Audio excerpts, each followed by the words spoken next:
5. Good afternoon, Madam Finance Minister. This is Karishma here from Business Today TV, India Today Group. I'd first like to congratulate you and the team for successfully implementing yet another budget. Ma'am, my question is on the privatization reform. The disinvestment target has been slashed. The revised target is at 78,000 crore, and of course, the next year's estimate is at 65,000 crore. Ma'am, with this, I'd like to understand how are we looking at LIC, IPO, and BPCL privatization, which have been on cards? I have Tuhin with me here, but before he gives you details, one thing is got to be understood. LIC, we've already sort of told you that in all probability it is going through this year. I've made a specific mention of that in the budget. So beyond what I've said in the Parliament, there's nothing more to add for me on that. But I've indicated clearly that it will happen. Now, assessment for the rest of the year about the number being big or small as per your view, I'll have Tuhin get into the details. But we have shown the intent of the government in that Air India got cleared, NINL has found its buyer. There's a little bit more work to be done there, but you are saying that we are progressing in many of these. So I think we've been very realistic in telling what we'll do and achieving what we've told. Tuhin, you want to add anything more onto this? I just want to add that disinvestment actually is in accounting terms, when actual receipts to the government.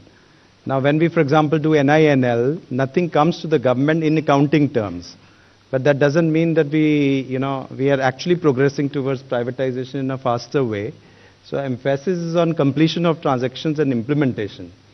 And if we keep too high a target, sometimes it also distorts the market. Because nothing stops us from achieving when we want to achieve in disinvestment as per the plan which we are there. So ma'am has also mentioned that the ongoing transactions will be carried on and they will be completed. And these transactions, as and when they mature, they come to that. And secondly, on the revised estimates being 78, we should not also conjecture what will be the size of LIC IPO based on that, because valuation is yet to reach the final conclusion based on which we will do that. And there have been instances of actual receipts being different from even the RE figures, so you should not read too much into it. Okay, 122. Hi ma'am, Meghna Mittal from Newsrise. The budget has remained completely silent on India's listing on the foreign indices. There was an expectation that a tax amendment might happen to enable that. Has that been put on hold, or what is the plan on that?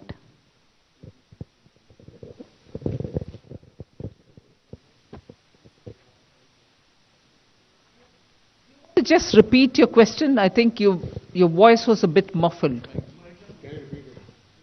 Ma'am, I'm Meghna Mittal from Newsrise. My question is that the budget has remained silent on India's listing on the foreign indices. The expectation was of a tax amendment to enable that. So has that plan been put on hold, or what is the update on that? You're referring to the bond indices, yes, right? Yes. The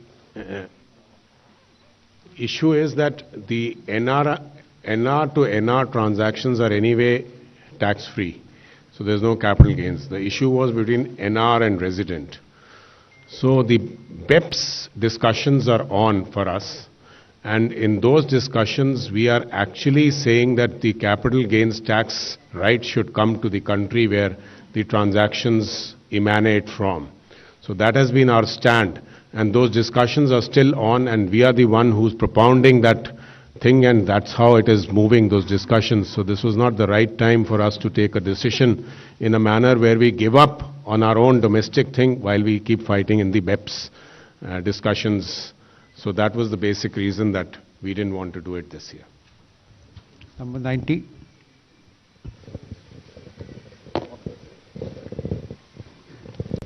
Ma'am, firstly, congratulations. Just two quick clarifications. One is on cryptocurrency, because you did touch about the RBI now giving digital rupee and it will start from next year.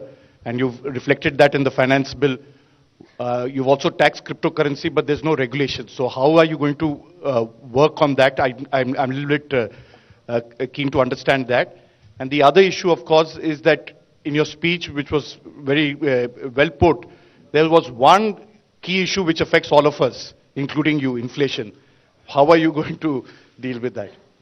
First thing, Sunil, I said the Reserve Bank will be issuing a digital currency. Currency becomes a currency is a currency only when it is issued by the central bank, even if it's a crypto. But anything which is outside of that, loosely all of us refer it to be cryptocurrency, they are not currencies. So let's first understand we are not taxing currency that is yet to be issued, and that provision is now made, and a currency in the name of digital rupee will be issued. Exact name you'll get a bit later, but Reserve Bank is the one which is going to issue it. And what Reserve Bank issues is the digital currency. Everything that prevails outside of it in the name of digital whatever are assets being created by individuals. And in transacting that asset, if there are profits being made, we are taxing that profit at 30%.